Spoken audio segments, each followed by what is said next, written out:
Have you ever felt the suffocating weight of betrayal? The kind that grips your chest and sows a poison that festers, breeding delusion and despair. You love, yet you feel utterly lost. You bend and break yourself for others, thinking that's the cost of affection. You swallow your truth, bury your needs, and pretend to be what they want. But love, real love, shouldn't suffocate. It shouldn't be drenched in the toxins of emotional manipulation, sacrifice, and submission. This is real. The delusion that love must hurt, that connection is forged in pain. You stand there, overlooking the abyss of self-abandonment, tethered to people who don't see you, who don't even want to. And each yes you spit out like a reflex, every sacrifice you make draws you deeper into the darkness, while the warmth of real connection slips through your fingers like sand. Let me take you down the first spiral, into the treacherous illusion of people-pleasing. Picture this moment. You're on the brink of saying no. Your heart races, your mind spins, and yet you blurt out, "Sure, I'll help." You fear rejection more than you fear the disintegration of your own spirit. You convince yourself that being available, being the go-to person, is what will knit you closer to them. But here's the harrowing truth. This incessant need to please is a slow poison. You trap yourself in a cage of compliance, witnessing your self-trust crumble under the weight of guilt and obligation. Carl Jung didn't mince words on this. What remains unconscious will control us. And what's more unconscious than a fractured sense of self? We mistake the illusion of connection for validation. But true connection begins when you respect yourself enough to say no. When you pull back, unwilling to comply, you take the first step toward liberation. Start recognizing that every forced smile, every immediate agreement, steals a piece of your essence. That's where the cost accumulates. That's the wound. As we descend further, we unearth the illusion of emotional safety. You've shaped yourself to fit the contours of others' expectations, abandoning your own boundaries for a false sense of security. You chase after the mirage of emotional safety, thinking that bending to the whims of others will win you love. But that same bending snaps your spirit like a brittle twig. In your quest for acceptance, you starve your own psyche. Jung spoke of individuation, the arduous journey to becoming whole. But let me tell you, this journey begins with the painful acknowledgement of your self-abandonment. When you give up your essence for the comfort of being liked, you pay an irreversible price. Your essence begins to drain away. You become a husk, a shadow of who you could be, vanishing into the fog of others' desires. But it's time for clarity. It's time to recognize that choosing safety at the cost of your truth is a pact with your own doom. You cannot safeguard your heart when you are not whole yourself. Now we spiral deeper still, confronting the illusion of control. Perhaps you've been led to believe you can shape how others perceive you by being ever-present, ever-pleasing. But here's the naked reality. Every minute you spend attempting to control someone else's perception is a minute you rob from your own spirit. When you surrender to others' needs, you're not exercising power. You are relinquishing it. Your unavailability rattles them. You become a threat to their twisted comfort. But let's be clear. True power arises from internal boundaries, not from begging for validation. When you reclaim your silence and weave it into your life, you liberate yourself. Your silence isn't an absence, it's a declaration. It's the commitment to your own heart's truth, to the sanctity of your being. You don't need to be more available to be valued. You must learn to protect your energy fiercely. Now, picture this. The moment when you decide to set a boundary, a sacred act, a ritual of liberation. You cut the cords that bind you to the chaos of emotional dysfunction. You stand alone in your truth. The breath you take is heavy with the weight of what you've held for too long. But it is also light with the promise of freedom. You don't need more healing. You need to stop lying about who you are. You never lost control. You gave it away. You were never free because you never set boundaries. In the midst of this chaos, let me ground you in stillness. Picture the first time you say no, and feel the weight of relief settle over you like a blanket. Imagine a deep breath, cutting the emotional cord. Solid. Feel the quiet of a morning, standing alone in your peace. A sanctuary you've built from the rubble of self-betrayal. This isn't just a video. It's a confrontation with your own shadows. Don't keep this. Send it to the person still handing away their power, to everyone but themselves. You are not weak. You are wounded. But healing begins when you acknowledge the wounds. You can break the cycle of emotional exile, first by seeing your own truth, and then by embracing the silence that follows. It's in that silence, stripped of others' expectations, that you can start to reclaim your soul. You owe it to yourself to stop pretending, to stop performing. Set the boundary, acknowledge the wound, and know that true love does not demand your sacrifice. It nurtures your essence as you stand in your truth. Let this be your awakening. Let this be your first step into the light. You've been conditioned to believe that your worth lies in your availability, in how quickly you respond to others, in every sacrifice you make to maintain superficial harmony. But the truth is raw and unrelenting.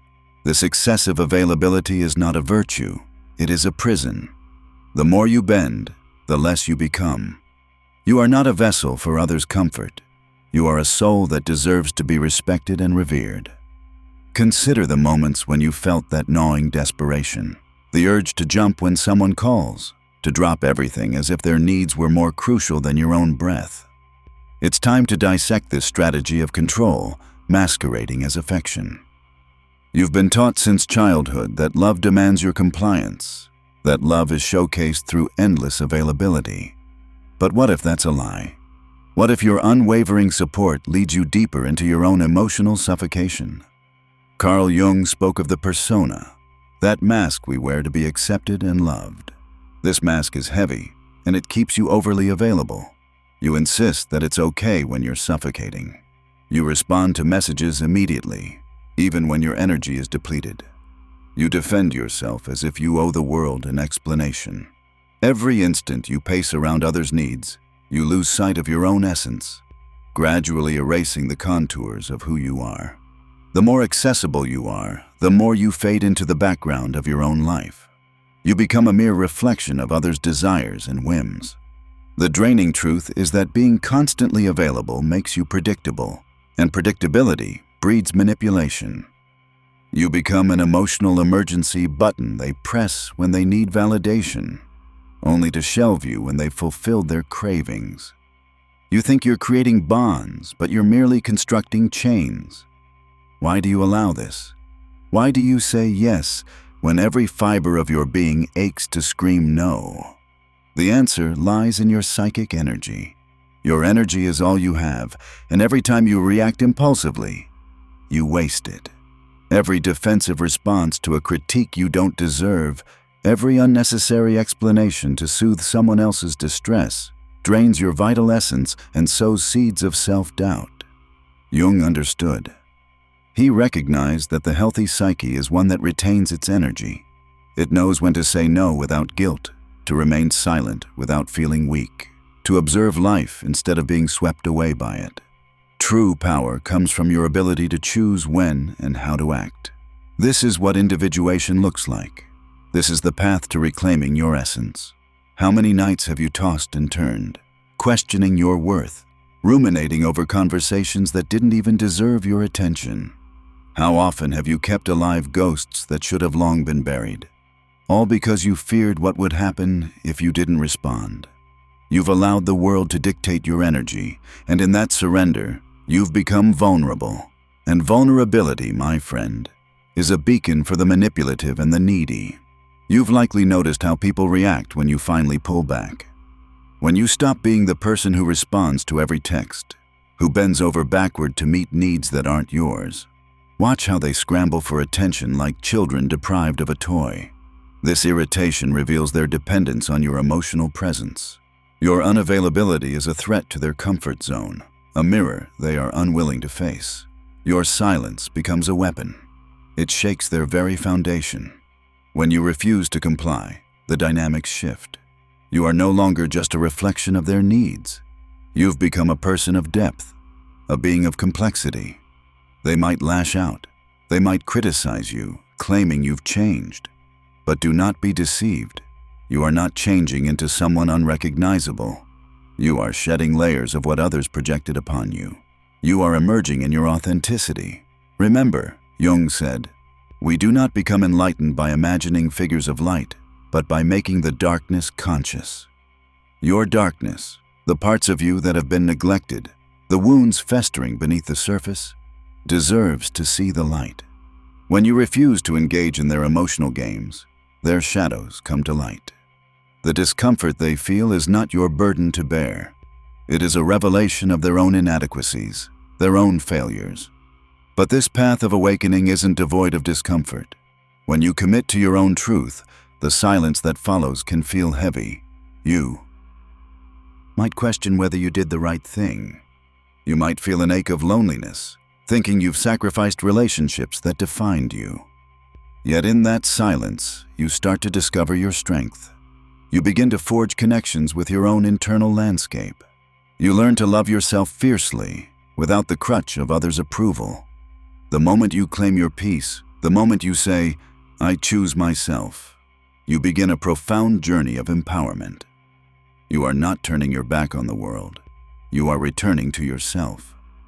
It's a return to your essence, a reclamation of everything that makes you unique. And in that space, you will find clarity, strength, and a resolute sense of self-worth. So now, as we begin to wrap up, I invite you to take a deep breath. Feel the weight of your truth. Embrace your silence as a force of nature, a storm that reshapes the landscape of your existence. No longer will you allow others to dictate how you feel or how much you give. It's time to protect your energy, to cultivate the sovereignty that lies within. Subscribe to this channel to continue this journey of self-discovery and empowerment. Don't let this be just another video you watch. Let it spark something within you, a fire that propels you toward your true self. Together, we can peel back the layers of illusion and dive deep into the essence of what it means to be whole. Join this community of seekers who are unafraid to confront their shadows. Subscribe, and let's emerge stronger, together. Now, go forth and weave your silence into the tapestry of your life. Reclaim your energy and never forget, you are worthy of love that honors your truth.